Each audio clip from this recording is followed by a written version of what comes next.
Hey there, thanks for tuning in to the Talent Empowerment Podcast. We're here to help you love your job and your career. We're going to unpack the tools and tactics of successful humans to guide you towards your own career empowerment.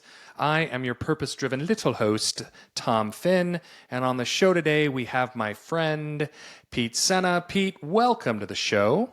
Good to be here, Tom. Good to be here. Let me introduce you to this fabulous human who is an entrepreneur at heart and a visionary with a rich background in creating businesses and shaping brands. He's the co-founder of a global innovation and design experience consultancy called Digital Surgeons. We will get into that. His career spans nearly 2 decades of building and leading teams, developing multi-channel programs and activations for startups and large companies. Now, he's got a passion for innovation. He's got a growth mindset. He's forward thinking. All of those things are pretty cool and thumbs up by me. And he's got areas of expertise in marketing, branding, entrepreneurship, and design thinking. He loves Web3. He loves AI. He loves the metaverse. He is all things entrepreneur. So let me ask you this one. I heard you were an entrepreneur in college. You started a marketing company, branding, and you made it an 8-figure business from college. So tell me how you did that one. Yeah, well, we weren't quite that big, so big when I was in college. I appreciate that warm intro. I think my wife would just say I'm a workaholic, but that works as well. So all jokes aside, I've been into design and tech since I was a little kid. And I originally thought I wanted to make video games. And then I decided that the same kind of things that you do when you're making a game, designing, coding, interface design, that ended up sort of discovering marketing. And it was from that point forward that I started doing some of that stuff, tinkering, working in sports marketing while I was still putting myself through school. And at that moment, I had a crossroads moment happen. And that crossroads moment was like, I can be a designer or I can be an engineer and write code. And the or thing just didn't really stick with me. And I'm always been more about an and person. You can't see it because it's off camera, but there's a big ampersand in my office here. And I believe in this idea that like or is a limitation for how we define people. It's a limiting label. I don't like to limit people with labels. So for me, it's an and. And ironically, that led to me wanting to make cool shit for the internet. And making cool shit for the internet at that time was buzzwords like digital marketing, web design, et cetera, et cetera. And I took all those skills I picked up when making custom MySpace pages in high school and turned that into the business that we know today as DS or Digital Surgeons.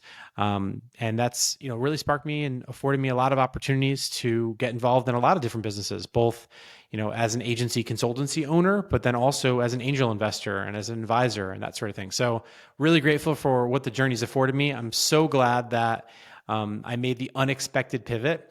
And it really came down to the fact that it was kind of like one of those 80s songs, like, we're not going to take it, we're not going to take it, go. And it's like, but that sort of like weirdness is what drove me into, I guess, becoming an entrepreneur. And for me, I didn't know what entrepreneur meant. It sounded like a weird French word. I still can't spell it. And I've been doing this for almost 20 years.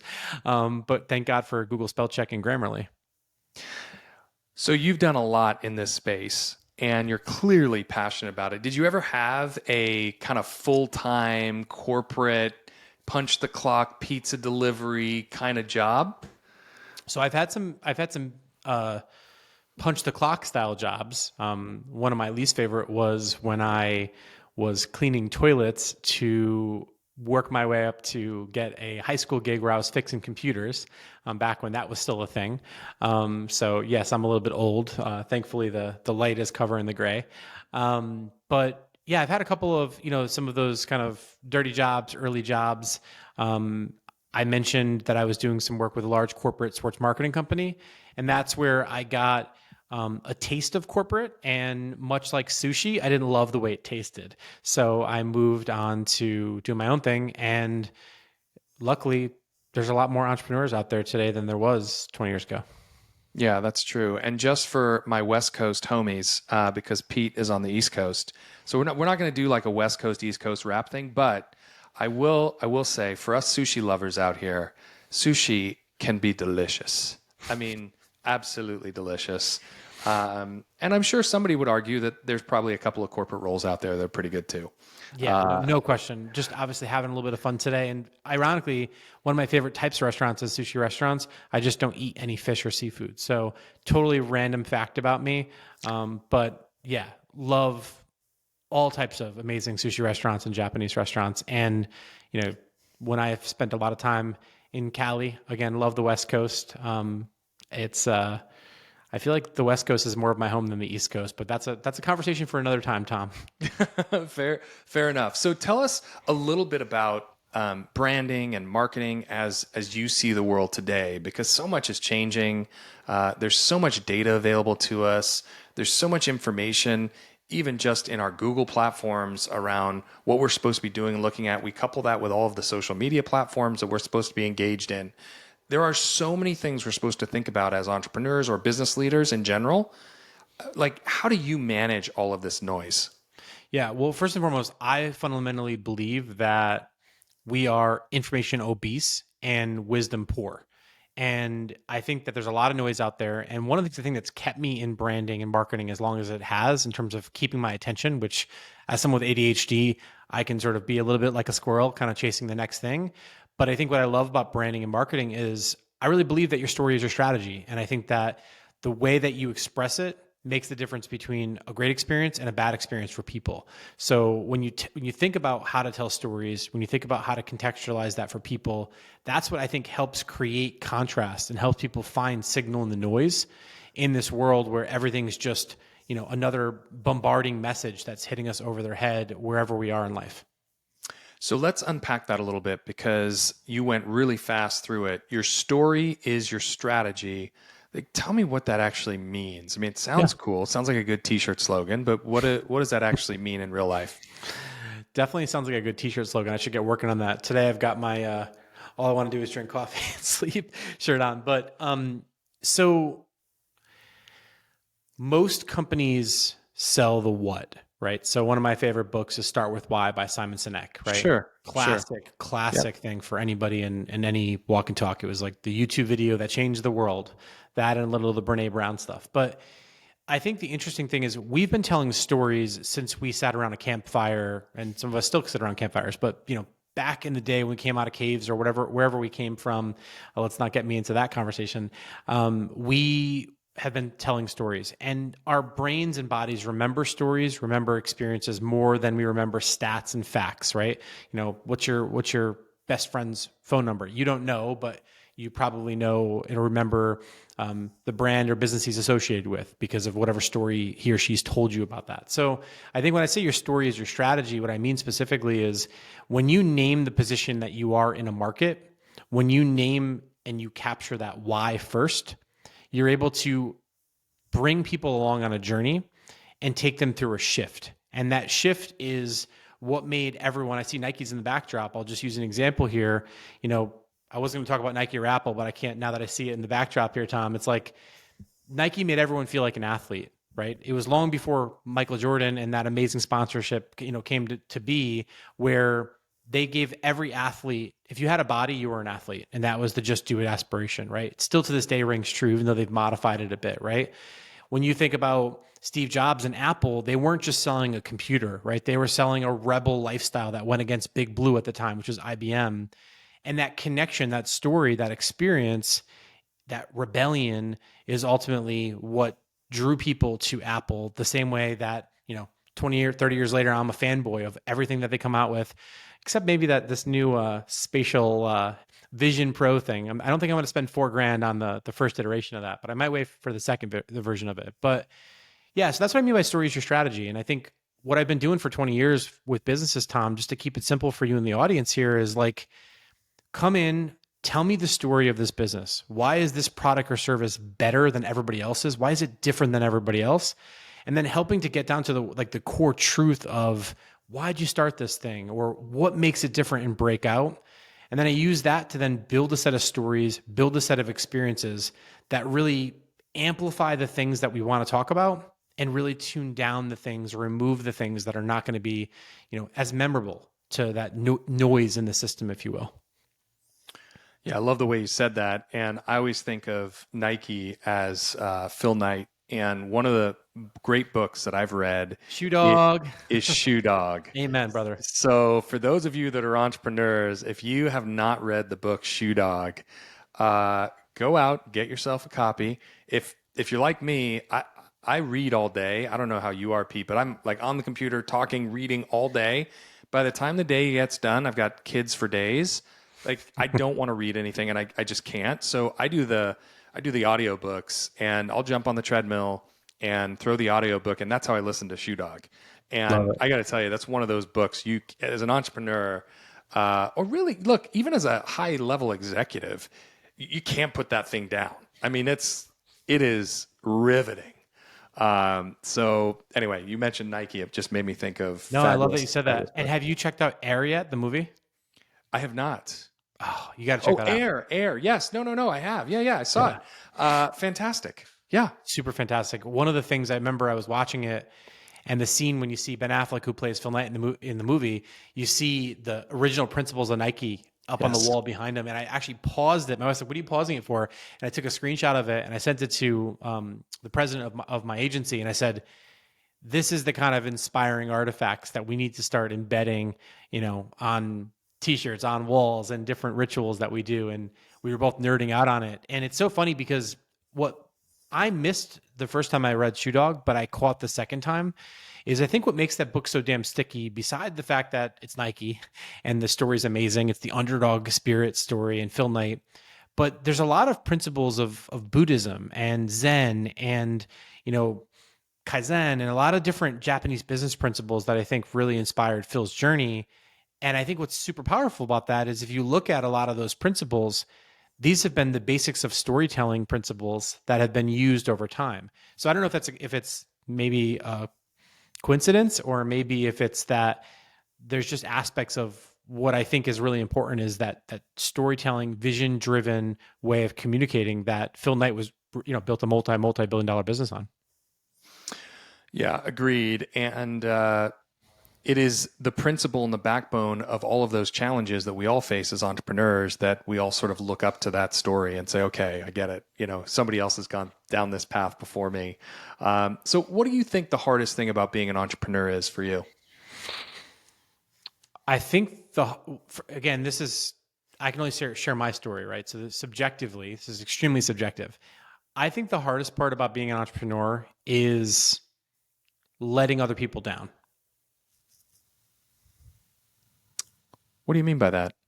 So when you're an entrepreneur, one of the most key parts of being an entrepreneur is crafting a vision, leading and getting people to join in on that vision, to see themselves, to empower them, back to the sign you've got behind you, to empower them to see themselves in that story, in that vision, in that journey. But I think as entrepreneurs, especially when you're, just getting started, no matter if you're a Harvard MBA or if you're just some punk kid in a college dorm like I was not the Harvard MBA. I was the punk college kid, and you fuck up a lot. Hope it's okay if I swear. And you make a lot of mistakes. And I think that a lot of times it can be unrelenting on your life because being an entrepreneur is kind of like your first child in some cases. You have an attachment to it and a dedication to it and a commitment to it like no other person ever will. And I think knowing that and being aware of that and accepting yourself and giving yourself some grace is really, really hard to do. I spent a lot of money over the years, probably too late to be candid, on business coaches, therapists, strategists, consultants, you name it. And I think the one thing that entrepreneurs really struggle with is that aspect right there. I tend to agree with you. And I think the hardest part for entrepreneurs is to ask for help. And 100%. we think we can do it ourselves, right? We just pound our chest, get back to work, put in another hour, don't break for dinner, just keep going, keep grinding, that kind of non-strategic approach that's just, I've got to wear this like, a badge of honor, which doesn't actually work long term. Nope. You just get burnout. So have you dealt with that yourself, sort of mental health issues, burnout? I know I've been there many times. What about you? Well, it's really ironic that you say badge of honor because I wrote a blog post a couple of years ago, right after I kind of swang back from a full on, basically nervous breakdown. And I'm not laughing about that because I don't take any jest in that. But the blog post, I think part of the title is how I stopped wearing busy as a badge of honor. I think one of the biggest challenges that entrepreneurs face, above and beyond the ones we've already covered here, and Tom, I think you just covered a great one, is we think that by filling our calendars and that busy is something we should be proud of. And I think what I've learned over the years is it's not. And if you don't focus on self-care, you're going to burn out. And I've had a pretty hard example of burnout where, I almost lost my marriage over it. I almost lost my business over it. I almost lost the friendship and the relationships I had in my life over it. And it was because I was just trying so hard to get over that next hurdle and to not let the people down that stepped in to be a part of that vision, to not let the people down that, were hiring my companies at the time to, whether it was doing brand consulting or investing or whatever it was. I'm the kind of person that's on the team that even when I've got nothing left, I'm going to keep going for you because, I'm just not going to step off the field. But I think with that, you can show up and be a jerk. You can, you show up and not be your best self. And I think that, that's why I've been so inspired by books like Shoe Dog or Drive by Daniel Pink, which is another one of my favorites. Definitely, if you haven't checked that one out, definitely toss that on the treadmill next. But yeah, no, that's how I would answer that question, I think. So for those of you that are listening thinking, okay, burnout, sure, maybe you acted like a jerk a couple days. The way that this manifests for many of us as we go through this is almost like a fog. So think of it like you think you're doing the right thing, you're driving the car the right direction, but you're in a field filled with fog and you actually don't know the right direction. But you have all the confidence in the world that you're going the right way, but you're completely misaligned. Yep. And so what's the hardest part as just business people, I think this might be a male thing too, right? Like at times part of just, I don't like to go to the gender thing, but honestly, like we're dumb animals some days and we just try to push through the fog without actually thinking clearly. And it's until the fog lifts that you realize, oh shoot, look at all the damage I've just done behind me. And how do I repair that? And by the way, now I got to turn the car around and go back, through this. Is that the way you kind of think about this in terms of your life's journey? So I think the way you described it is something that I can definitely identify with. I didn't see it. I felt that way at times. What I think I've got a lot more tools now than I did 18, 20 years ago. And happy to unpack some of those. But I think what I would say, just to sort of make a military reference, though I was not in the military, I have a lot of friends who were or are, is a lot of times when you're training to be like an elite soldier of a particular group, Navy SEAL, whatever it is, they put you through exhaustion training where they don't let you sleep for a number of days. And, they're really training you for war. And I think in doing that, what we start to see is that fog happen, right? Your brain, your body starts to shut down. And I always believe that there's a great book called The Body Keeps Score. Like your body will tell you when you physically need to stop. And I think that feeling of just true exhaustion where you've just given it your all and you're just so laser focused on that North Star. Like for me, yeah, things would get foggy, but I was always had that clear vision from the onset to where I was going. I never lost sight of the North Star, but sometimes I realized that I was completely upside down and what I thought was going north was really south by southwest or whatever it is, not the conference. So I would say if energetically it feels the way that you just described it.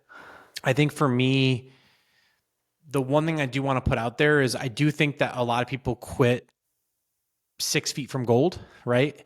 Where what I'm seeing now is this culture, I call it the Kardashian culture, right? Where everybody sees these successful people, celebrity-like folks who have it all, right? They've got all the amenities, the material things in life, all the cool relationships and the access and all that sort of thing. But what they don't see is what it takes to get to that, right? So a lot of people, want to poke fun or attack some of these celebrities. While I don't know Kim Kardashian personally, I have worked with and do know some other folks who have been at a similar level of wealth or access. And I think what I've realized is that we're programming people the wrong way now. Like I mentioned, that information obesity, we're programming people to think that that's what good looks like.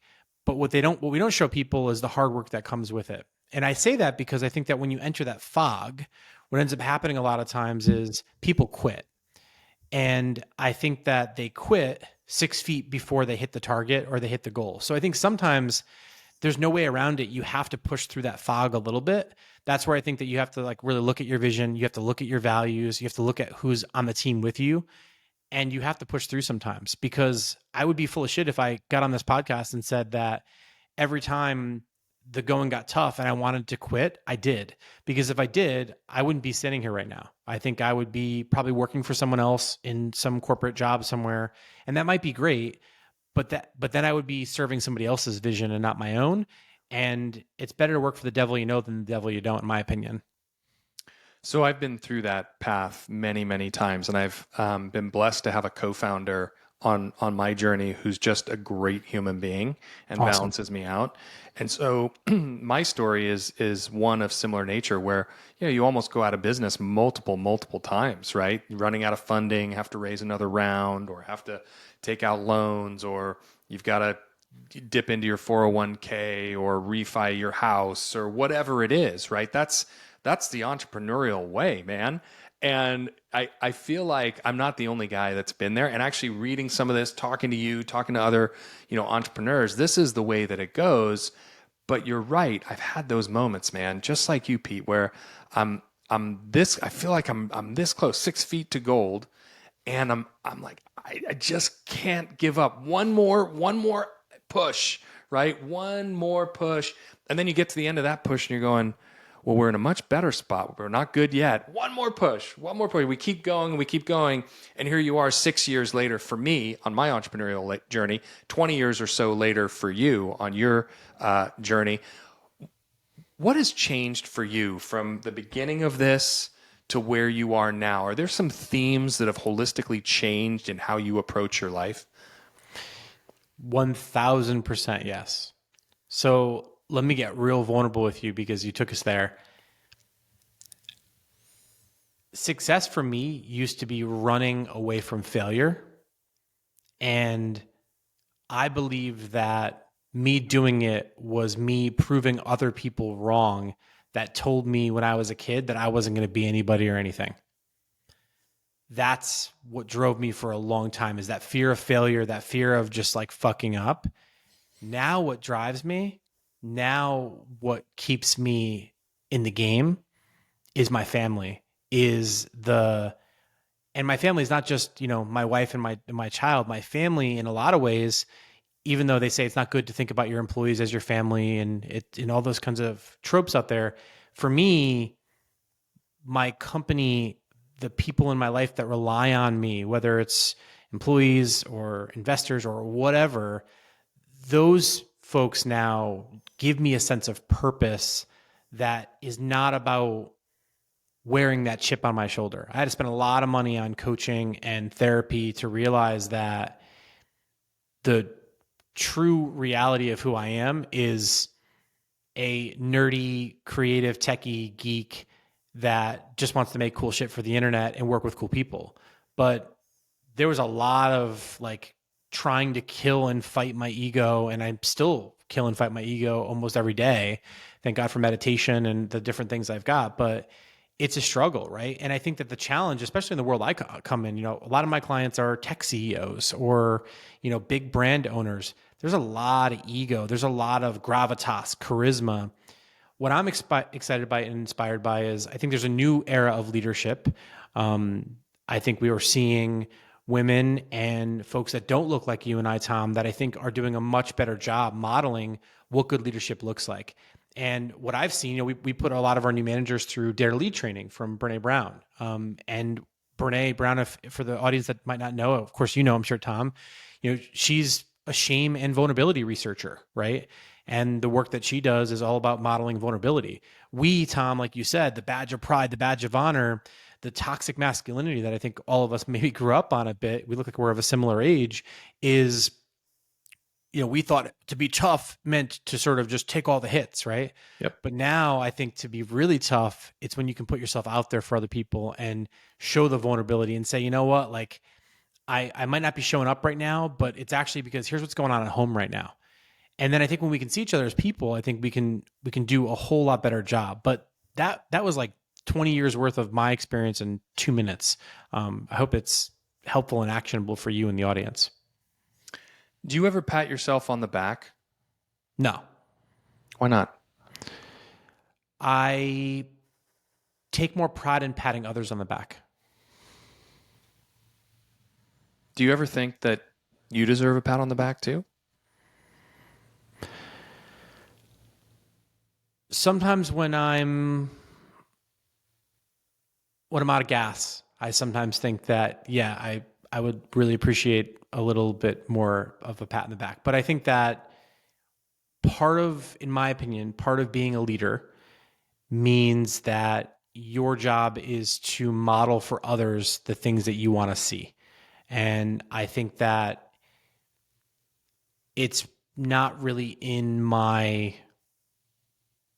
DNA right now to pat myself on the back. Maybe it's something I could work on, but Well, look, from all of us out there in podcast land to you, Pete, here's your pat on the back. You've been doing a great job.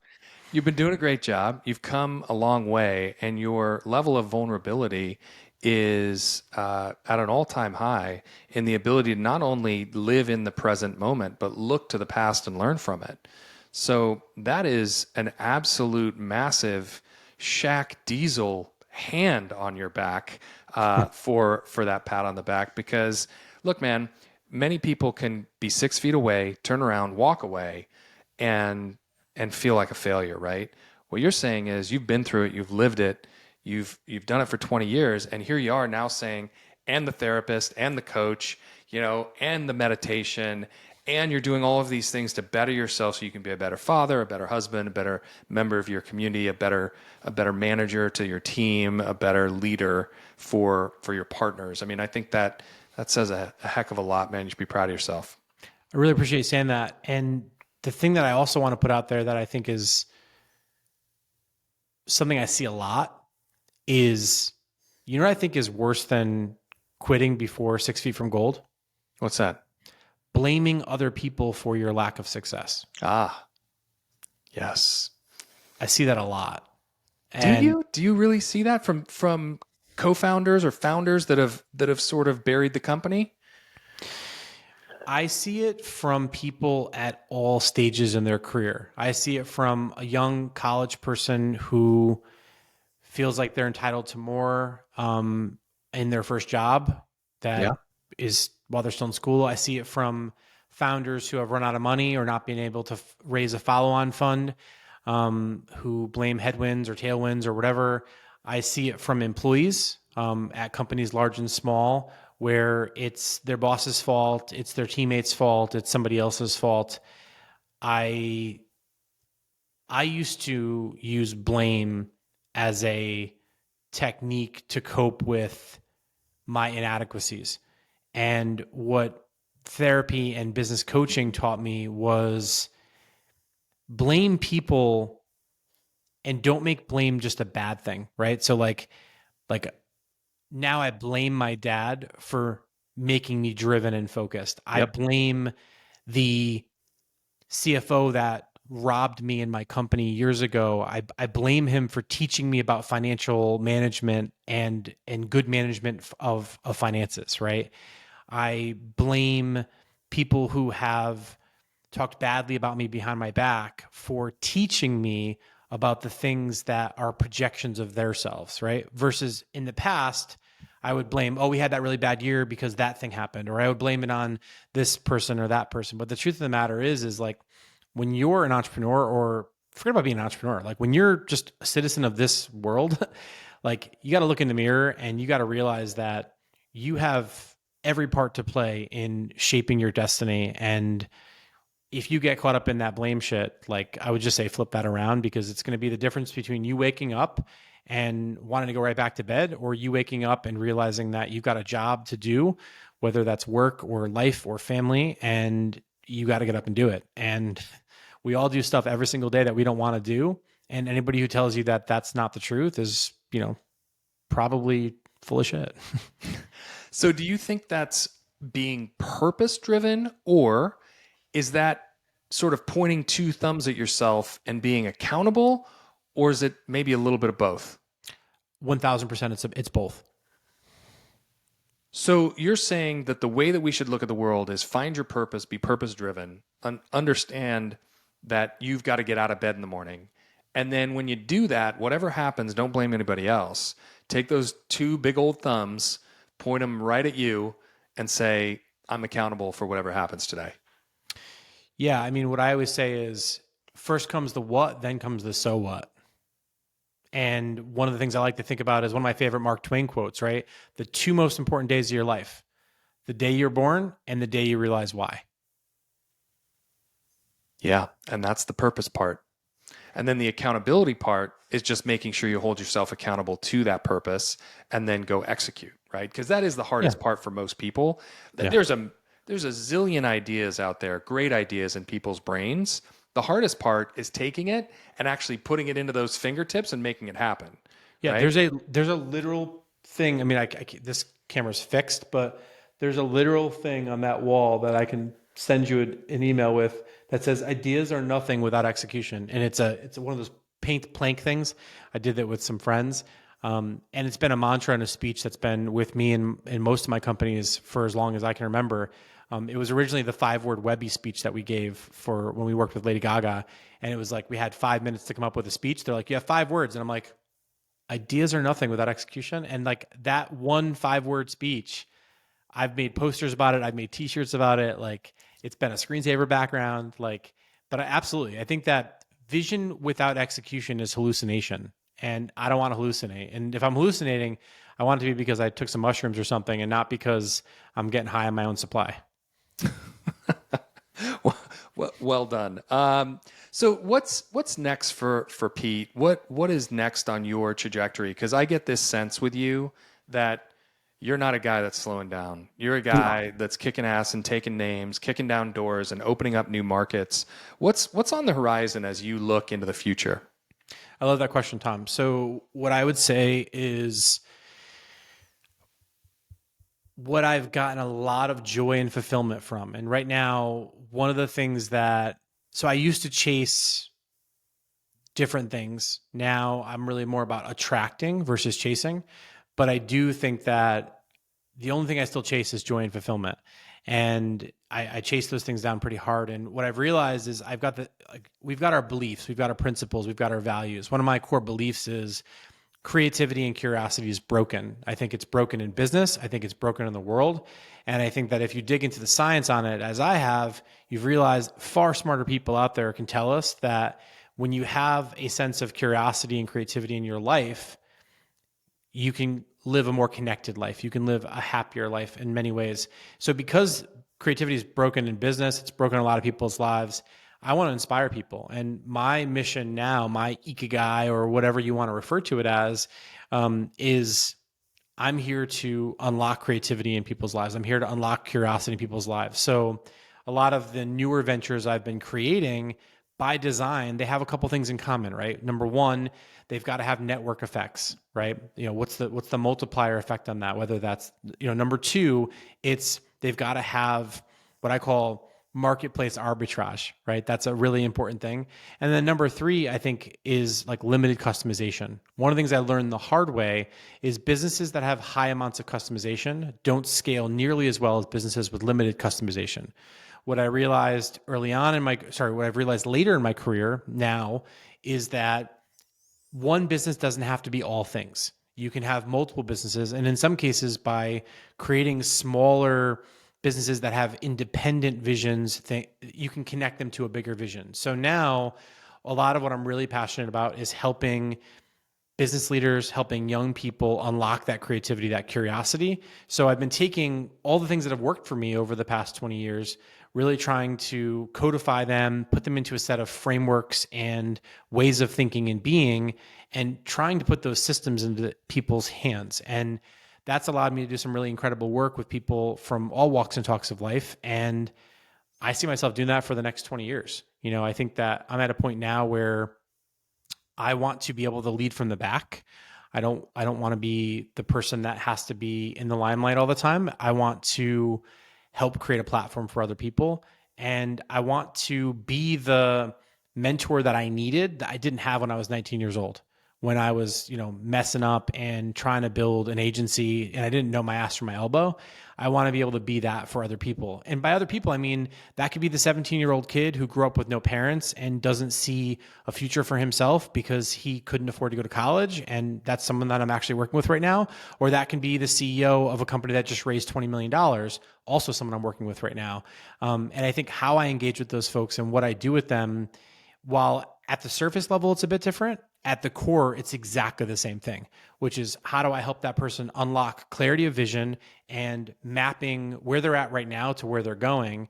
And ultimately, what better way to do that than with branding and marketing and storytelling? So that's kind of where I'm headed in my sort of future state. It's at least part of the next 3-year plan.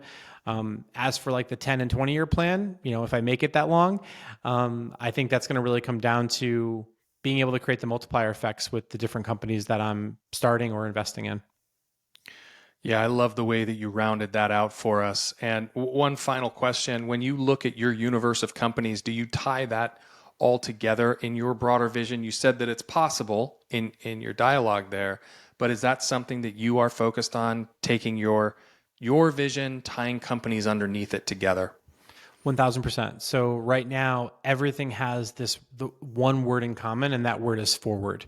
And, my podcast is called Forward Obsessed. My innovation program is called Think Forward. Our thinking framework is called the Forward Obsessed Framework. And I refer to myself as the Forward Obsessed founder. So I think that mantra of Forward Obsessed, people are like, well, what does that mean, Pete? Unpack that. Well, what that means is having an owner's mindset in everything that you do, right?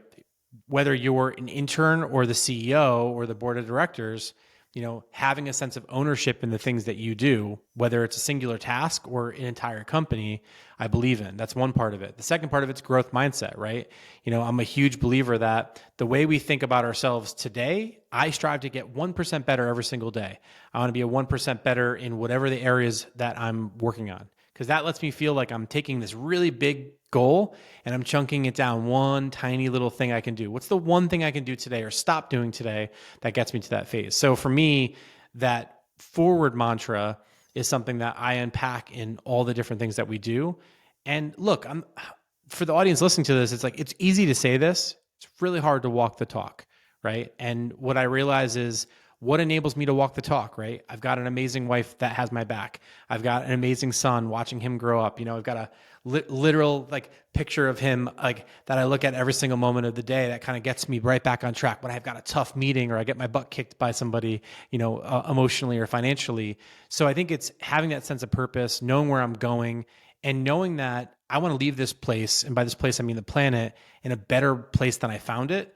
And I think the only way to do that is if I get up and I keep showing up, right? And what I've recognized is that when I show up for myself, I can show up for others. And that's why things like meditation are important, and, working out and taking care of myself. I never thought about that stuff 20 years ago. I would be so much better if I knew those lessons then, because none of the books talk about that, right?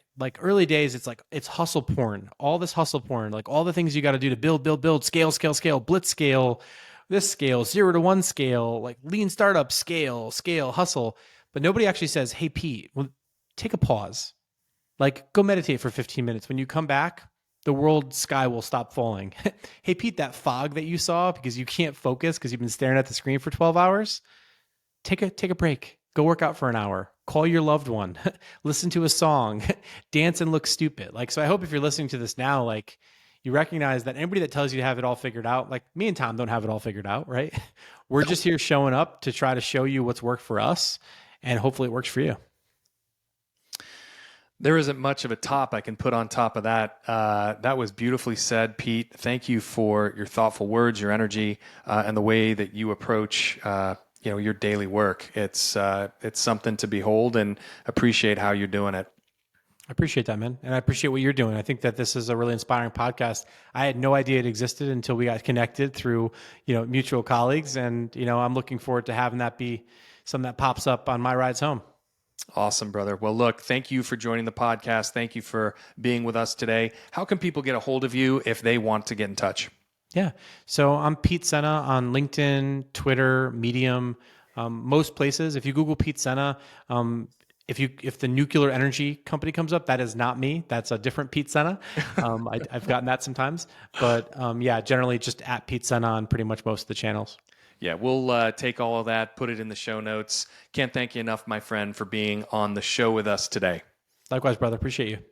And thanks to you for tuning into the Talent Empowerment Podcast. We hope you've unpacked a few tips and tricks to love your job. Certainly from this conversation, a little bit of vulnerability goes a long way. Get ready to dive back into all things career and happiness on the next episode. We'll see you then, my friends.